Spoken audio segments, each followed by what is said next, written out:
și zice, eu pus mâinile pe cap și o simți ceva ca o putere întunecată că iese din el.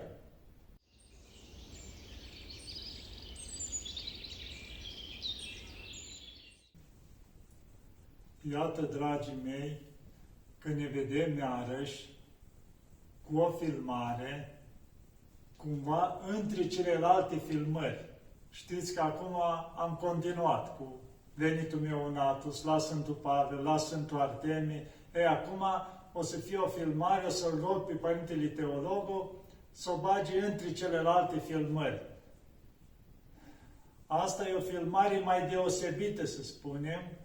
Chiar am fost rugat de la Iași, de acolo, din cadrul Mitropoliei, dacă pot să fac o filmare și cu Părintele Cleopa, cu Părintele Paisie Olaru, de la Mănăstirea Sihăstria. Pentru că știți că acolo am viețuit, de la început, e mănăstirea mea de suflet.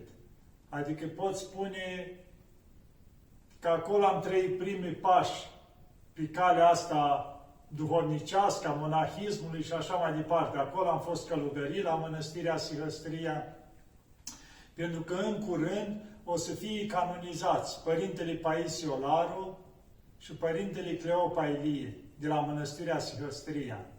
Și de asta o să vorbesc câteva lucruri despre ei. Adică așa cum mi-amintesc eu, din perioada cât am stat în Mănăstirea Sihăstria. Nu o să mă folosesc de mărturii, să zicem, ce am auzit sau așa, o să încerc să-mi amintesc eu câteva lucruri despre părinți. Părinții noștri dragi. Ce să spun? Eu la Mănăstirea Sihăstria, pot spune, mergeam de copil așa, nu mai rețin prima dată când am fost, dar știu că odată am stat într-o vară, vreo 2 săptămâni, cred că cam așa împreună cu un verișor de-a meu, prin clasa 8-a undeva, pe la 14 ani, și am ajutat și noi pe la Fân, pe acolo. Știu că mergeam cu părinții, chiar atunci erau care se ocupau acolo, din câte rețin eu, Părintele Nectarie, care acum acolo mai un pic, o trecut ani, un pic mai în vârstă față de cum era în perioada aceea. Și era un Părinte Antonie, care recent a plecat la Domnul undeva pe la zona Dornei, deci ei erau cumva atunci la început și ei, încă nu știu dacă erau călugăriți, erau în perioada aceea, prin 80 și ceva. Și ei se ocupau pe la Fân, pe la de asta, și ne-am dus și noi acolo și am ajutat. Știu că m-au pus să vadă dacă pot să fac căpițe și le-au plăcut foarte mult și m-au lăsat să fac numai căpițe, că zicea că a ieșit ca un ou, așa. Ei, că învățasem și eu, dacă la țară de mic am lucrat la toate, da. Și uitați așa acolo, cât am stat și în perioada aceea, permanent în fiecare seară mergeam la Părintele Cleopa. Cumva asta știam, că seara vorbea Părintele Cleopa, cum se aduna lumea acolo jos, coborea Părintele Cleopa și ne vorbea 2, 3, 4 ori, până la 11, deci atunci era și el mai în putere și vorbea câteodată până la 11-12 noaptea, deci acolo la oameni, până noaptea târziu. Și când vedea, el avea un obicei așa, că oamenii îmi erau unii obosiți, mai moțăiau, ridica deodată vocea și spunea, bă, auzi ce spune Sfântul Ioan Scăraru? Și începea deodată așa și deodată tresăreau toți, îi vedeau, trecea și somnul, zâmbeau toți, zâmbea și el un pic așa pe sub mustață și continua. Adică îi dădea un impuls de ăla, o leacă să-și revii fiecare, știți? Și apoi povestea o grămadă de lucruri minunate, Părinte Cleopa. De asta mi-amintesc, pe mine m-a ajutat foarte mult perioada aceea, am stat, mai mergeam vara, când puteam, de la mine de acolo, era în jur, numai recent, de 70 de kilometri până acolo. Mergeam cu bicicleta, 70 dus, 70 întors, cam așa ceva. Ei, și mergeam și întotdeauna nu pierdeam niciodată ocazia. Când mergeam la Sihăstria, în afară de slujbe, după aia aveam și duhovnic acolo, fiecare seară la Părinte Cleopa. Deci era o mângâiere pentru noi. Cumva vorbea la nivelul nostru pentru fiecare. Adică el era citit mult, cunoștea multe, dar după oameni vorbea. Atâtea pilde, atâtea istorioare. Știu că de multe ori mergeam, era un bătrânel mândiță, cu barbă, acolo venea permanent, acolo era prezent și apoi numai l-auzeam. Păi Cleopa, ia mai spuneți aia cum înșală, zice, diavolul pe oameni. Și începea bătrânul, măi, mare teolog mai ești tu, îi zicea lui Mandiță, hai să vă spun. Și cu toate că, vă dați seama, atâția oameni, tot o reputat-o, niciodată bătrânul nu se plictisea sau să spui, hai că v-am spus-o ieri sau cu tare asta. Nu, întotdeauna spunea cu drag, încerca să coboare la nivelul nostru să ne folosească. Da, de fapt, în cărțile lui Părinte Cleopa nu intru eu în asta, că le-am auzit de atâtea ori de la el, cum înșală diavolul pe oameni, cum tot sa mâine, nu azi, fă mâine, fă poi mâine, cum a fost întâlnirea aia între diavolii toți și spunea fiecare cum înșală pe oameni. Deci asta le găsiți toate în cărțile lui Părinte Cleopa. Că nu vreau să mă lungesc mult, deci așa intru în... Da, deci folosea foarte multe lume. Vinea permanent, nu era seară să nu fie plin de oameni în fața casei acolo așteptându-se să le vorbească. Gândiți-vă câte zeci de mii, sute de mii de oameni au trecut și l-au ascultat. Și fiecare a plecat cu un folos de acolo. Adică câtă lume a întors el spre Dumnezeu. I-a întărit, i-a încurajat, mai ales în perioada comunistă, când exista frica aia, exista așa. Și asta nu înseamnă că nu era și el, cum se zice, prigonit sub o formă sau alta. Chiar la bătrânețe, mai scrisese și niște cărți și apoi spunea, măi, zice, mi le-au ars toate, că li de dus la Părinte Varsanofi să le ție ascunse, au venit securitatea, i le-au căutat, i le-au găsit și le-au luat și le-au ars. Scris de el acolo. Adică erau momente care destul de grele, să spunem așa, care când te ostenești poate ani de zile să scrii o carte și ți-o ia, că atunci nu se putea tipări, era manuscrisul, ți-l lua și ți-l băga pe foc. Da. Și multe lucruri așa ne mai povestea Părinte Cleopa, mai pe margine, când eram mai puțini uneori, cum l-a luat și l-a dus odată la Fălticeni. Era acolo la un post de poliție, avea ca un fel de desubt așa, din beton, ca o mică închisoare, să zicem așa, și l-a închis într-o cameră, l-a pus pe un pat de beton legat, cu tot tavanul plin cu becuri de alea puternice, cum era înainte, de 300, cele mai puternice, așa, aprinse toate. Și bineînțeles, aflase cineva, chiar o femeie era într-o funcție mare, cu toate că nu era ortodoxă, dar avea evlavii la Părinte Cleopa. Chiar spunea Părinte Cleopa că era chiar evreică femeia aceea, dacă nu o zic că l-a închis Părinte Cleopa acolo, s-a dus repede, a intervenit și l-a scos. Și atunci spunea Părintele, măi, am întrebat și eu pe cineva, de ce a făcut lucrul ăsta? Mi-a pus, zice, Părinte, dacă te lăsa 24 de ore întins pe spate, pe beton și cu toate becurile astea deasupra, zice, îți distrugea mintea, asta era scopul. Să nu mai ții minte nimica, să-ți pierzi memoria. Da, și Dumnezeu nu a lăsat, a rânduit să fie scos de acolo. Și deci a trecut și el prin anumite lucruri din asta. Asta așa, cine mai povestea el, printre, cum se zice, din ce a trecut el. Da, Părinte Cleopa, știu că odată, că tot am mers de multe ori, de asta eu nu le mai rețin atât de bine, dar în viață m-a ajutat mult toate învățăturile lui. Odată ne-am dus noi, eu cu fratele meu, cu un verișor, cu o verișoară, nu știu, eram vreo 4-5 acolo. Și s-a uitat el la noi, așa eram copii. Și a spus, tu, mănăstirea. Tu, mănăstirea. La toți au repetat același lucru pe rând. Tu, mănăstirea. Ei, noi am zâmbit și noi, cui trecea prin cap de mănăstire atunci, eram copii. Dar mai târziu, când a venit timpul să plecăm la mănăstire, am plecat exact în ordinea în care ne-a spus el. Tu, mănăstirea. Cum a început așa pe rând. Fiecare am plecat după cum ne enumerase el, când ne-a venit timpul. Deci avea bătrânul darurile lui de la Dumnezeu. Adică vedea lucruri mai mult decât vedem noi, cum se spune. Lucra Dumnezeu prin el. Da, Părinte Cleopa. După aceea știu că când am venit la Siestria, bineînțeles, mergeam des pe la el, am venit în mănăstire, acolo am fost călugărit, acolo era o perioadă de iarnă, când mai făceam școala monahală, ne duceam noi, care eram acolo iarna, când nu era atât de mult de muncă, făceam câteva ore, așa, de școală monahală. Și știu când venea pe Părintele Cleopa, nu mi era nevoie să vii alță. când aveam cu el. Pentru că începea să ne vorbească ori întregi și atunci, cumva, vreo 3 ore ne vorbea el. Dacă trebuia să facem 3 ore de școală monahală, mai trebuia Părinte Anichie Bălan sau altcineva, nu-i era nevoie, că l-aveam Părinte Cleopa, ne vorbea 3 ore continuu. Adică permanent găsea lucruri care să ne folosească. Știu că uneori eram și ca ajutor de econom, pe dealul Silăstriei, cu frații, pe la Fân, pe la așa. Și uneori îl mai întâlneam așa, când coborea de la stupină jos. Ne adunam în jurul lui și părinții mai spun ceva. Și ne puneam frumos jos pe iarbă și ne povestea bătrânul diferite lucruri din experiența lui. Ce să mai... Și chiar mi-amintesc ce ne povestea și Părintele Ilian, duhovnicul de aici, de la Schitul Prodromul, care 28 de ani, pe el l-am avut duhovnic aici.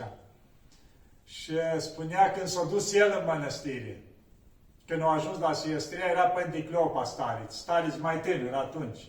Deci, cu mult timp în urmă, după al doilea război mondial, nu mai rețin în ce an, și el încă cu unul din sala el, din Botoșani, cum a plecat pe jos, zile întregi, până a ajuns la Siestria.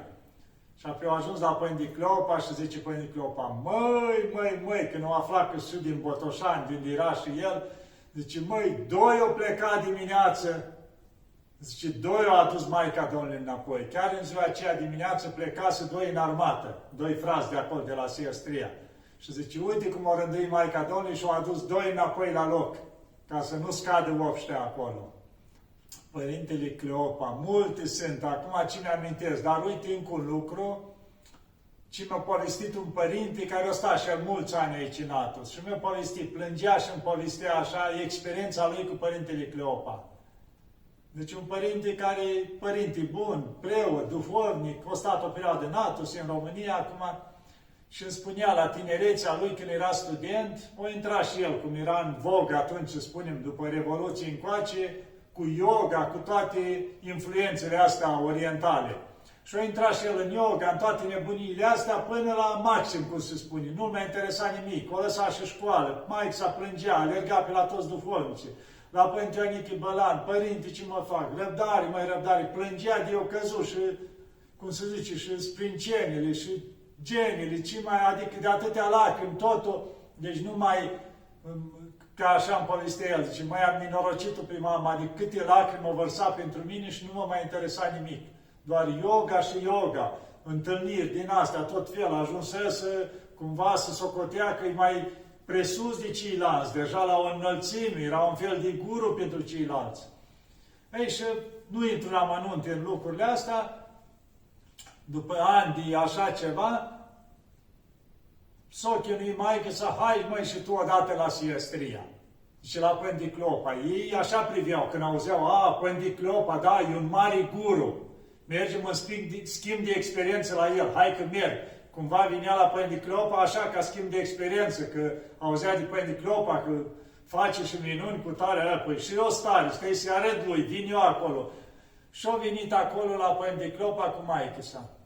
Și îmi povestea el, zice, în momentul în care am ajuns în față la Părinte Cleopa, zice, deodată, deci el așa cu mândrie, zice, deodată am simțit o putere care m-a trântit la pământ, am căzut în genunchi în fața lui. Și dintr-o dată mi-a dispărut toată puterea mea, am căzut în genunchi în fața lui. Și Părinte Cleopa mi-a pus mâinile pe cap. Și zice, i-a pus mâinile pe cap și o simțit ceva ca o putere întunecată că iese din el. Și a început să plângă. S-a ridicat de acolo, nu mai rețin ce eu mai spus Părinte Cleopa acolo, s-a ridicat, l-a luat maica de mână, că el plângea continuu. Și în momentul în care pleca, tot simțea că parcă se înseninează tot ieșea ceva întunecat din el și vine soarele. Zice, eu am avut ani de zile de parcă nu mai văzusem soarele, totul era întunecat, era în starea asta demonică și în momentele cele am simțit deodată că e senin, că e frumos. Și zice, a venit o căință în sufletul meu, tot plecând de acolo la Părinte Cleopa, tot din ce în ce mai tare plângea în hohote. Și atunci l-a dus maică-sa la Părinte Anichie Bălan, l-a spovedit Părinte Anichie Bălan și atunci când a ieșit, i-a spus Părinte Anichie Bălan lui maică-sa, zice, stai liniștită că de acum s-a terminat. Și s-a încheiat chinul tău. Și l-a luat din mână și a plecat.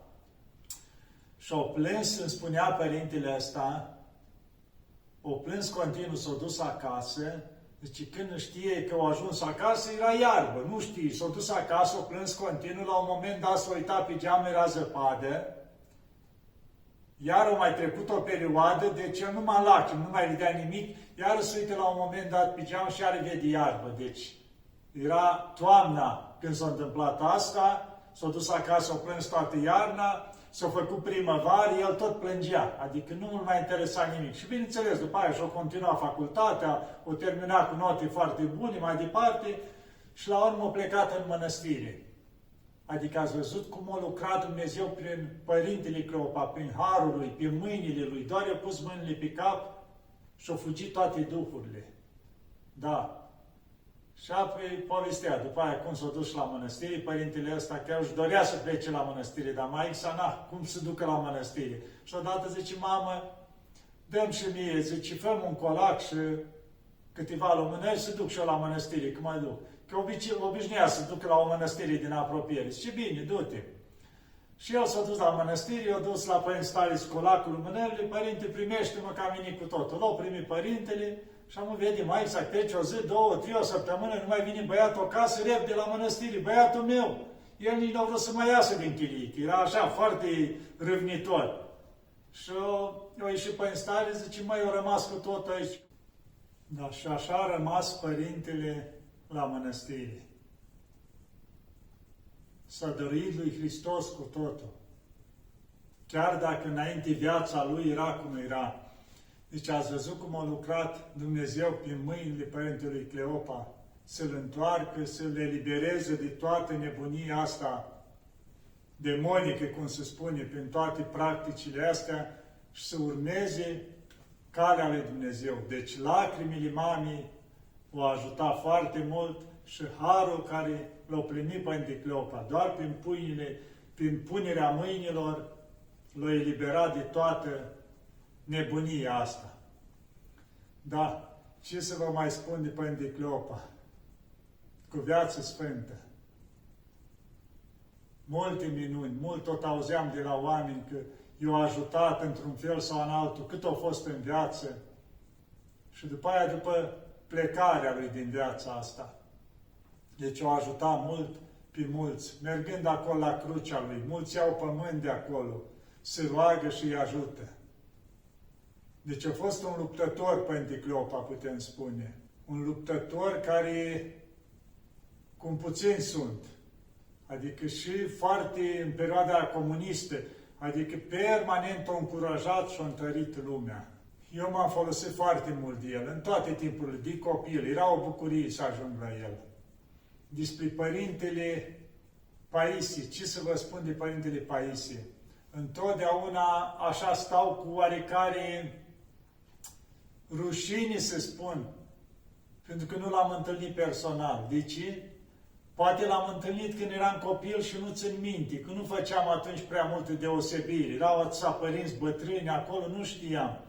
Dar știu că în perioada asta în care am stat 2 ani la SIH, la 88-89, înainte de a mă duce în armată, că atunci am stat 2 ani la SIH, și coboream săptămânal și mă spovedeam la Sihăstria și luam prescurile și vinul pentru slujbă. Și ce mi-era nevoie acolo?